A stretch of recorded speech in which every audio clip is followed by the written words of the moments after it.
It's a case that continues to elude authorities. A young couple with a promising future abducted, tortured, then murdered. It happened back in February of 1971. CBS 17's Amy Cutler spoke with investigators and family members.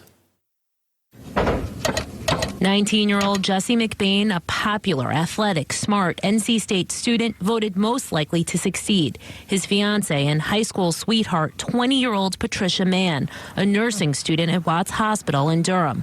They were abducted, tortured, and killed. I've never had a case quite like this one. On the night of February 12, 1971, McBain accompanied Mann to the Valentine's Day dance at Watts Hospital. From there, police tell us they headed to what was once a secluded area on Wayside Place for private time.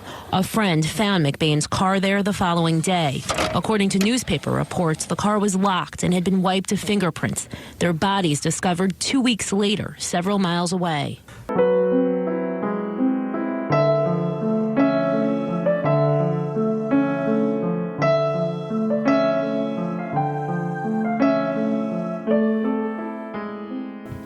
Welcome back to another week of Operation Evil. This is episode 34, I Was Murdered on Valentine's Day. I'm your host, Nyoka. I'm Rachel. In honor of this episode being released on Valentine's Day, we decided to give you a theme episode and tell you some horrible Valentine's Day murders. Both of us have one share. But first, thank you to all those who listen to us, communicate with us, and all of the things. We have some talented friends out there.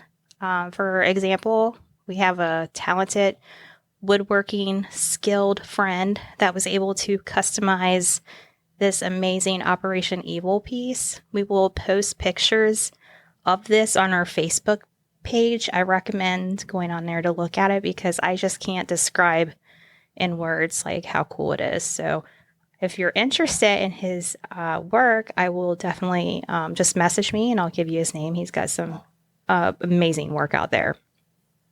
So go check it out. Also, just as a reminder, if you have any suggestions, stories to tell, or you just want to say hello, please feel free to do so. You can message us on Facebook, on Instagram. You can email us, operationevilpodcast@gmail.com, and we would love to hear from you. So let's go ahead and get this started. I think I'm going to go first. And wait, Yes. We are actually back live together. Oh my gosh, yes. I'm so glad you said that. Yeah, it's been about a month. It feels like an eternity, though. Duh. Anyways, I missed your face. All right. I missed your butt chair. Oh, I'm glad. I'm glad you're sitting in it. My story happened around Valentine's Day in 1971. Taking us way back. Way back. A young couple was abducted, brutally tortured, and murdered. The case still remains a mystery to authorities. That couple was Jesse Allen McBain, a 19-year-old North Carolina State University student, and his 20-year-old fiancée, high school sweetheart, and nursing student, Patricia Ann Mann. Jesse accompanied Mann to the Valentine's Day dance at Watts Hospital in Durham. Is that how you say that? Durham? Or maybe Durham? Durham, North Carolina, where she was a nursing student on Friday, February 12th, 1971, 2 days before Valentine's Day. It was a chilly night, and misty rain fell throughout most of the evening. Originally, Jesse wasn't going to be able to go to the dance. He wasn't supposed to have the car that he shared with his brother that night, but he had made a deal with his brother and traded days. So at the last minute, he was pretty excited and made his way from his parents' home to take Patricia to the dance. After Jesse and Patricia left the dance, which was around 11:30 p.m., she had signed out of her dorm, which had an extended curfew that night. Instead of it being midnight, they made it 1 a.m. because of the dance. And they ended up going to a nearby Lover's Lane. I don't know why, but this reminded me of urban legends Yeah. when the couple's in the car Uh-huh. in a secluded area. And it also reminded me of that movie Pleasantville. I don't know if you watched that with Yes. Reese Witherspoon. Yes. And she goes on a date with that boy Uh-huh. at like a lover's. And then they start turning colors. Yeah. Yes. That's what went through my head when I thought it was just like a movie thing. I keep thinking of like Son of Sam Yeah. or the Zodiac Killer. Yeah. So apparently Lover's Lane is really a thing. I didn't know that. I didn't know that. I thought it was just in the movies. But anyway, sorry about that side little spiel. Side bit. Yeah. So they go to this Lover's Lane, which at the time developers had cut numerous cul-de-sacs into future neighborhoods, but they haven't built any houses yet. And according to Horn, which is a detective, the rule was if the nurses wanted some private time with boyfriends, they could go to a close-by area they know or knew. The unwritten rule was if someone was in the cul-de-sac, you go down to the next cul-de-sac. But many of the girls had their own spot. It wasn't etched in stone, but it was kind of unofficially, this is ours. A little bit of privacy. Yeah, they had it down, apparently. Jesse and Patricia officially missed curfew, and they never came back from Lover's Lane. The following morning, when people discovered that Patricia never returned to the dorm, they knew this was out of her character. She was a very responsible woman and described as a, quote, good girl. Her fellow female nurse knew something had to be wrong. So their first thought was maybe her and Jesse had been in a car accident, and they went around and they called local hospitals, made efforts to file a police report within hours of them not returning. They went as far as to physically going out and looking for them. They ended up going to Lover's Lane, and they spot Jesse's car sitting in one of the empty cul-de-sacs, abandoned. They got out and they were looking inside the car, and nothing seemed out of place. Their coats were just in the back seat. There were no signs of any struggle. To describe the car situation a little better, an article written by Adam Powell wrote that back in those days, the cars had a triangular vent windows that they could be pushed in and out. Oh, I remember those. You Okay. remember those? A little bit. But it was unsecured. So one of the girls was able to reach in and unlock the car to see what was going on. But at this point, the Durham, how did you pronounce it? Durham? That's probably what it is. I feel like you're saying it right. County Police Department got involved in their disappearance. This was officially a missing persons case. They didn't realize that soon it would evolve to a double murder case. Oh. Yeah, so the second thought was like maybe they ran away and eloped and got married because they were actually talking about marriage. They were high school sweethearts, right? Yeah, so they've been together for a while. They just wanted to get school out of the way and all that stuff. So that's where their mind went to. All these things seem like reasonable things to think. First, an accident. Second, maybe they eloped. Right. So for 2 weeks, but they searched and there were no leads locating them. So they didn't think that was it either. On February 25th, 12 days after the lovebirds went missing, a surveyor working in a heavily wooded area along one lane dirt road found what he initially thought was a mannequin leg sticking up from a pile of leaves. But upon closer inspection, he realized that was no mannequin. It was actually a human body. Why is it always these poor surveyor guys? Because they're in the woods. Poor guys. I know. Well, it gets worse. So the couple had been tied to a tree and they were bound.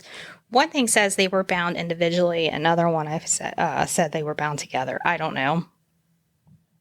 But let's just say, what we do know is that there were like thick knots wrapped around their hands and heads, and they were strangled. And Patricia had an internal injury indicating that she may have been kicked or punched really hard. There were no signs of sexual assault or theft. In fact, Jesse was still wearing his class ring and watch. He still had his wallet on them. So none of those things were taken. It was the BTK killer. Oh, gosh. Captain Detective, I found 2 different titles for him. So I don't know if it was captain or detective. I'm just going to go with detective, I think. Detective Tim Horn with the Orange County Sheriff's Office stated in an article written by Amy Cutler that they were found by a surveyor that was doing some work in a wooded area. It was part of what is now Duke Forest. At the time, it was privately owned land, and he was doing some surveying in that area, and he came upon the bodies that were particularly covered by leaves and some other debris. It looks like they were strangled and then let down, strangled and let down. Oh my gosh. Over and over, to the point that their shoes still had mud on them and that they were little like troughs where their feet had been threshing around.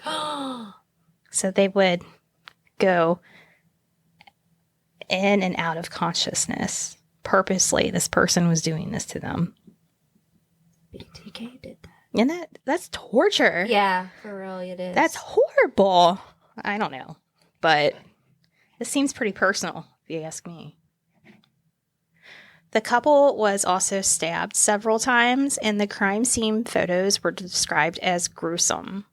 Detective Horn went on to say that there was a strong possibility that the suspect knew the victim, but to what degree was undetermined. And I think he thinks this because it does seem like a pretty personal, like, rage. I don't know, to do that. But what do I know? I'm not in this field. Now, initially, there were some jurisdiction issues as to where the county line was because it was so close to the border between, you want to give the place again? Durham, and Orange County. So an investigation began, and it involved both of them, and also the State Department of Investigation and the FBI, and what was then called the Department of License and Theft, which is now called the DMV, were all involved in the investigation. Now, the problem was, instead of these agencies working together, they were individually working on the case. Ooh. Yeah. It was a lack of the collaboration that caused this investigation to not have the entire picture put together for decades. Opportunities were missed, information was not shared, and tons of suspects were listed that weren't realistic. This slowed down the process severely in this investigation. So later on, some suspects emerged that seemed pretty promising. Most were eventually cleared based on polygraph test. But one person of interest became and still is the focus. In this case, this person was a doctor at Watts Hospital who knew Patricia. Now, if you remember, that's where they were for the Valentine's Day dance. Oh, yes. Yeah. The doctor had repeatedly refused to cooperate with the police. Unfortunately, no one was ever arrested or charged or tried for the double murder. What a tragedy. 2 young people in love, actually discussing marriage in the near future, just starting out their lives, only to be abducted from one lover's lane and taken to another, and then bound and tied to a tree, strangled. What remains of the case sits in this box in the corner. Inside the box contains complex evidence that even the most seasoned investigators can't figure it out. Horn describes the case as having a difficult feel and reads like a Hollywood script. It definitely sounds that way. It does. The hope is that modern DNA technology will give closure to this case. The DNA technology that could help is a machine called MVAC. It's like a wet vacuum, and it's like a carpet cleaner, and it sucks out all of those things, which should be perfect in the knots. Oh, okay. Yeah, so like the goal is to extract DNA from inside those thick knots that were used to tie Jesse and Patricia up. And there's only 80 of these machines that even exist in the world, and 40 of them being in the United States. In an article titled Possible Break in the 1971 Orange County Double Murder by Chris Williams gave a promising update. Investigators got their hands on one of these MVACs. They tested it on the rope, and it will be like a month or so before investigators have a DNA profile, it said. Oh, so we're waiting. Well, this is the thing. It's been way longer than a month since this has been written, and I was like looking for an update on this to see if there were any potential people, DNA. But no, this case is still not solved. I haven't heard or read anything about any DNA profile coming from this. So That's the terrible thing that you always hear about these cold cases, is that there's a turning point and then boom, just like it sounds nothing. so promising. Yeah. You're right. And then suddenly, nothing. So it's been since 1971, and it's still... It really does sound eerily like other things that have happened in the past. It does. And I hope that they solve this, because the man that they have as a suspect, the guy, the doctor, he is still alive. So he could still be held responsible for this if he is, in fact, the one that did it. Yeah, it just makes it weird that he didn't want to cooperate. Yeah, if anything, I mean, wouldn't you want to help out somebody that was in the same work environment with you? Yeah. It doesn't make sense. And that's it. That's all for that. Good Unfortunately, I got no ending for you. Well, mine doesn't have an ending either. Well, let's take a moment and insert your... No, you don't have a news clip for this one. This one, no. No, but that reminds me, we are recording our Patreon episode right after this. She does have one for that one. So if you want to hear our bonus episodes, go over to our Patreon. The link is in our show notes. And for as little as $3 a month, you get a bonus episode every month. We have our ringtone on there. That's our theme song for the podcast. And it just helps support the show. And that's all I got. Rachel, it's on you now. Yeah, so you know how you were talking in yours about the advancements in technology with DNA and things like that. Mm-hmm. Same kind of scenario goes here. Just hopeful for future technology to help solve the case. So you think that case brought you down? You're going to go down more. Oh, what a bummer. This one is about Cassandra Rundle and her 2 children. Cassandra was once crowned Miss Morgantown in Morgantown, Virginia. Her Aunt Nancy said she was a beautiful person inside and out. She had 1 semester of college to go. Wow. She was at the finish line. Yes. And then she was going to go to law school. She was pre-law. Ooh, she was smart. Yes. And also her kids. I don't think I included this in here. Her kids were both in gifted programs at school. Nice. Yeah, so sounds like she was very intelligent. She also worked for the Rape Coalition in Colorado Springs. and she was a bit of a poet. There is a poem that is on, I found it on, there's a podcast, and it's through the Gazette, like it's produced by the Gazette, and they do like a 6-episode story on the same story, and they feature one of her poems in that. So you definitely have to check that out. Yeah. It's really pretty.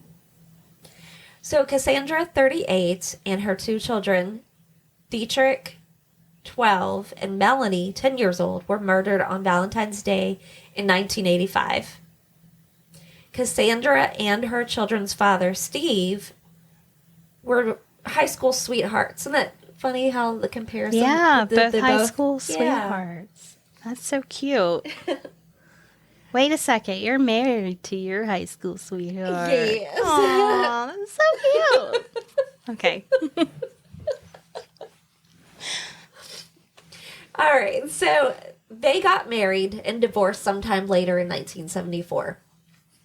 They went their separate ways. Steve moved to Ohio. Cassandra went on to the University of Southern Colorado, where she graduated with a bachelor's degree in behavioral science. So that's where she started out with her schooling. Nice. Yeah. During this time, she meets her second husband, Dave Peltzner.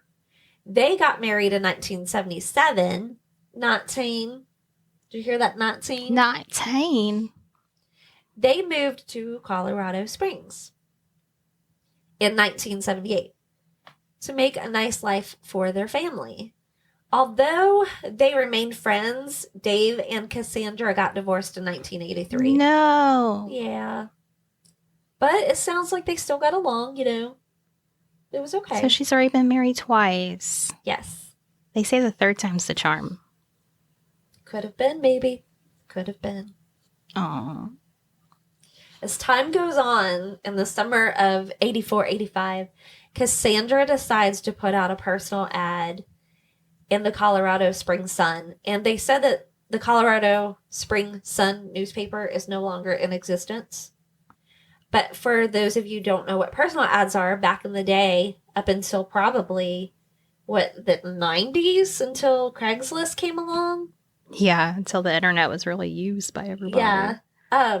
You would put an ad in the newspaper and say, like, seeking a male, seeking a female, blah, blah, blah, and then put, like, a little description. Oh my and gosh, you the know phone number. You know what flashed in my... Do you remember... Single white female? No. Wasn't there like a dating game show where they would play clips of my name's this, I'm this, and I like to do this and that. Oh, I know. Oh my gosh, Like, I can't think of what it's there called. would be, like, a divider. Yeah. And you would have to, like, guess. Yes. Yeah. Wasn't it just called the dating game? I don't know. It was like when she asked a question and then the guy would have to answer. Yeah. Love game show. And they say that there was a serial killer on one of those shows. No. Uh-huh. Love Connection. Yes. Yeah. I remember. Oh my God. That went on from 1983 to 1994. Really? That long? I would have never guessed that, but I do remember that show. Oh my gosh, I haven't thought. I'm sorry, I didn't mean to interrupt. That's just where my mind went. That's just to give you, like, younger people an idea of, like, how people would kind of go outside of the box with dating. Yeah. Whereas I guess now people use Tinder and things like that. Yeah. That was how it was then. Yeah. So she puts out a couple ads, and one of them, she describes herself as a petite, somewhat shy, well-educated, wanting to enjoy life, and that she was looking for a rugged, one-woman man. And another one read, quote, warm, together, bright, beautiful, and modest lady seeking friendship with a gentleman of quality and character, 30 to 40 years old. I like that one better. Yeah. It sounds...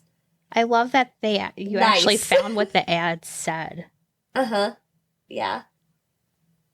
You can actually go back. The other ad, it's like the full the whole thing. Rachel's would say, nice person looking for heavy metal guy. If you like Shine Down, do not bother. Or what's the other one? The one I really hate. Five Finger Death Punch. Yeah. No offense to those who like it. We're just Oh no, there's a fence. There's a fence. Apparently, don't like it. Very salty about those things. She runs. Never mind. I already said that. Just kidding. It's because I keep interrupting you. It's fun. I'm sorry. It's fine. Okay, I'll be good.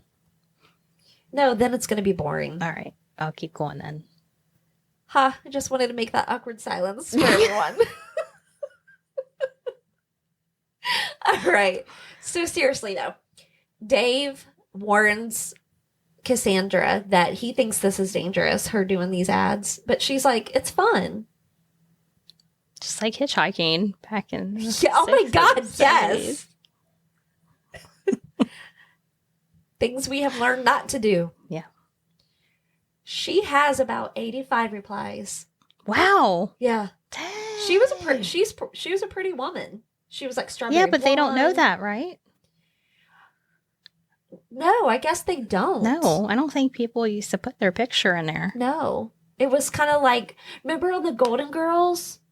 When there's an episode about one of the personal ads and these people keep showing up and like, I think it's for Blanche. Yeah, it would be. I can't remember what the thing is, but there's like some trouble steers from it. So on February 13th, Dave calls Cassandra and she tells him that she has a visitor. Now, I saw something where it said that her and Dave had gone out to dinner, like on the 13th, and then I just saw something else where he just like calls her that night. So not too sure what exactly happened there. There's two different sources. So she tells him that she has a visitor, and he assumes that it's a man. That, you know, she had been out that night, like to a bar or something, and she brought the man home. Well, then on the 14th, Dave goes over to Cassandra's house to take her a Valentine's gift. And that's when he discovers Cassandra's body, her daughter Melanie's, and her son Dietrich's bodies. He leaves from there and he goes to the neighbor's house. The neighbor his name is Dave Boardman. And he calls the police. Dave Boardman later tells police that Dave Peltzner, which is Cassandra's ex-husband, told him that she had someone there and she would try to get rid of him. So meaning when Cassandra's ex-husband called her, she was like, I have somebody here. Hold on, let me try to get rid of him. Yeah, and then that's the last he had heard of her or heard from her. It was found that Melanie and Cassandra both were sexually assaulted. Oh. Dr. David Bowerman, the El Paso County coroner, was on the scene. There was a lot of Daves and Davids in this. Melanie was partially clothed and bound, and then Dietrich was clothed. One other report that I read said that they thought that Dietrich might have been outside of the home and had entered back, like walked back in to see this happening. Because they said that they think it happened in the early morning hours. And there was a neighbor that had said they thought that they saw Dietrich about 7 a.m. outside. Okay. A little strange. So all three of them were strangled. And some articles say that Cassandra was found with her stockings around her neck. And then others say that it was a cord, like a cord from a lamp. Oh. Yeah. And the children were beaten with a hockey stick. Oh my God. Which I think they said was like an opportunity, like it was there in the home. And that's just what was used. By the 26th of February, the police started interviewing these men the ones that they could find that answered these ads. And there were suspects, there were many suspects, but there was just no evidence. Both Steve and Dave's, remember Steve was the first husband that lived in Ohio? Okay. Both of the ex-husbands were ruled out immediately. Most of the time they look immediately at the ex-husband. Yeah. But I don't think there was ever any reason for them to believe that Dave had anything to do with it. That's good. Because usually it is Right. the ex or the current or whatever. Yeah, and I mean, like, you think, like, they had been divorced for a year. She started seeing somebody else. Did he get jealous? That's where most people, they first go. Mm-hmm. Cassandra's father, Richard, who was still living back in West Virginia, he was a lawyer, and he started doing investigating himself, like fishing around. And he believed that it could be Philip Wilkinson. Philip was charged with murdering a family of 3 with similar circumstances. Like, it was like a mother and 2 children, and the mother and the daughter, it was an attempt of sexual abuse, but I guess he couldn't perform, so other things happened. Just eerily, circumstances were kind of the same. And I believe that they were all strangled as well. Yeah, that's too much alike. But he was in the military, and the police ruled him out because he was in South Korea during the time of the murders. So, and then, like, this happened. Richard killed these 3 people 6 years after Cassandra and her kids were murdered. Oh. So just 6 years. Okay. It makes you wonder, too, like, how many other times did this coincidence, same scenario happen in between these, what was it, 84, 85? 85. Yeah. And then 6 years later. Yeah. Weird. That is weird. In 2005, Richard had told the Colorado Springs newspaper that he felt like that the police just didn't take the lead seriously. But I guess his alibi checked out. For the Colorado Springs Police Department, Detective Cruz Rogers said, quote, "It's our only unsolved triple murder. And not only that, but there are 2 children involved, so the case itself is pretty traumatic." It really is. Like, man. Yeah. Those poor kids. So the podcast that I was talking about, it's called Colorado Cold Case. And like I said, it's a podcast that is produced by the Gazette. They have a lot more details. They really did their research on their homework. So I didn't want to steal any of their work, but you should definitely go check that out too. And the whole purpose of this, though, is that, like we've said before, we don't want these people to be forgotten. So the more that we say their name, maybe the more and more people, the littlest thing can help solve a cold case. No matter how small you think it is, it may be a huge thing. If you do have any question or any information, call the Colorado Springs Police Department, or you can call Crime Stoppers at 634-STOP. That's all I got. That was fantastic. So both of us don't have an ending, really. No. That's so sad. And it's like bizarre. Like, the detectives are frustrated, like at their wits' end. Yeah, that's how my story was too. Now, I did see, and I told you this the other day, that they had mentioned the lead detective was Joe Kenda. Oh, and if you don't know who Joe Kenda is, why?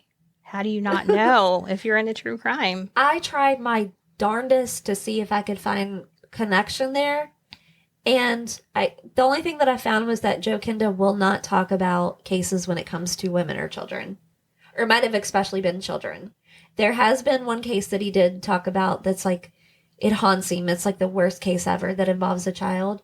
But yeah, he said that so I'm guessing that's the only reason why I couldn't find any information. The only other thing was that he did say that he believed it would be solved. If Joe Kenda can't solve it, who can? Right. If you don't know who Joe Kenda is, he has 2 shows. One is Homicide Hunter. The other is like American. What do you remember what it's called? Let me see. Joe It's not Kenda. American Murder, is it?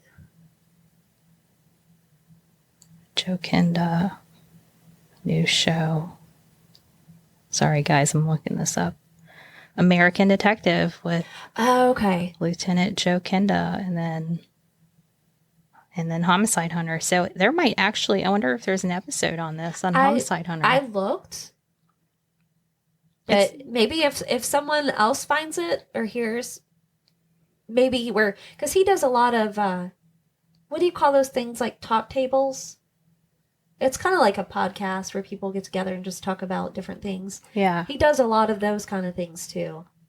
Yeah, if you haven't watched it, I highly recommend it. It's on the ID channel.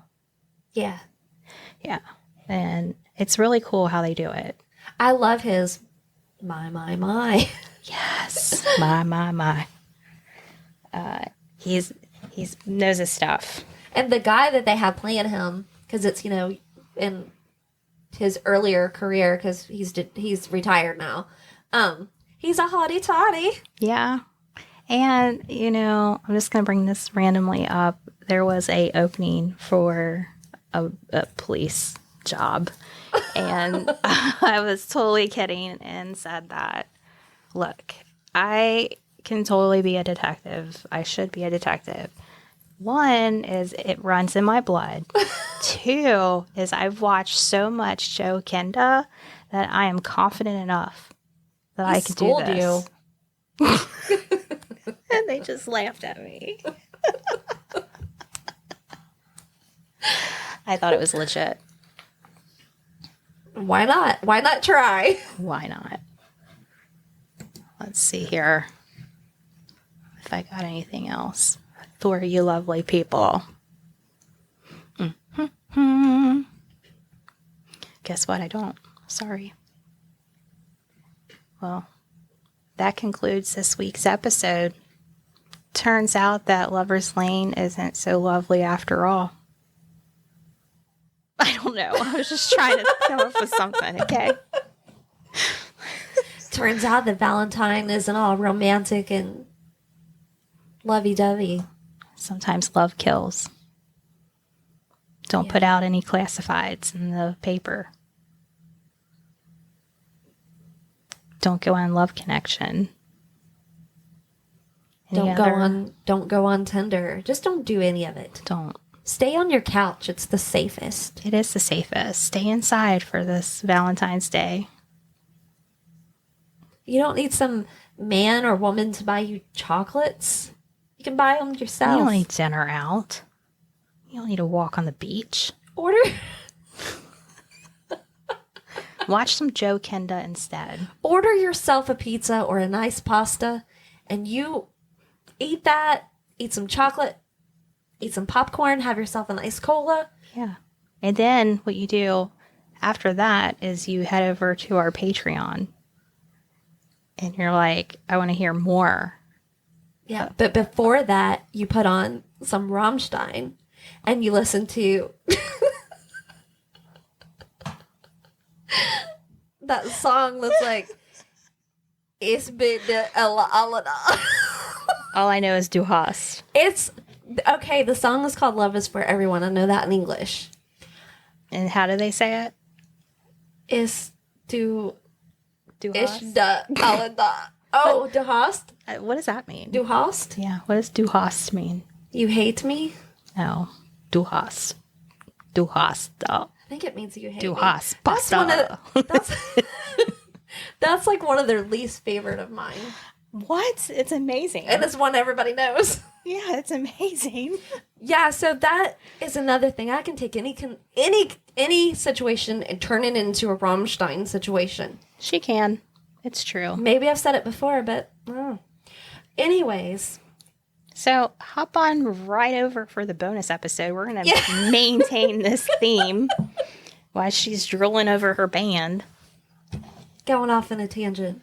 I love it.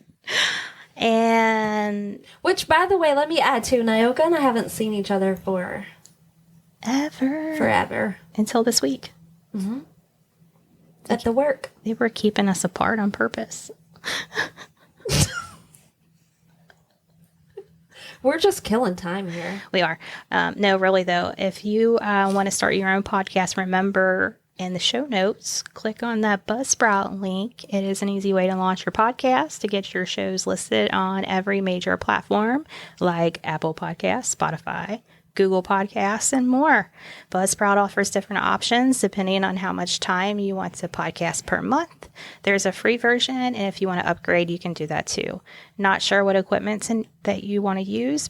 Buzzsprout can guide you on that. They have tons of information for you and the right price and the right equipment.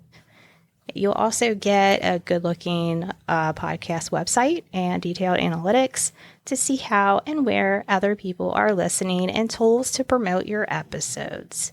To start your own podcast and to get a $20 Amazon gift card, follow the link in the show notes. Again, this lets Buzzsprout know that we sent you and it helps support our show.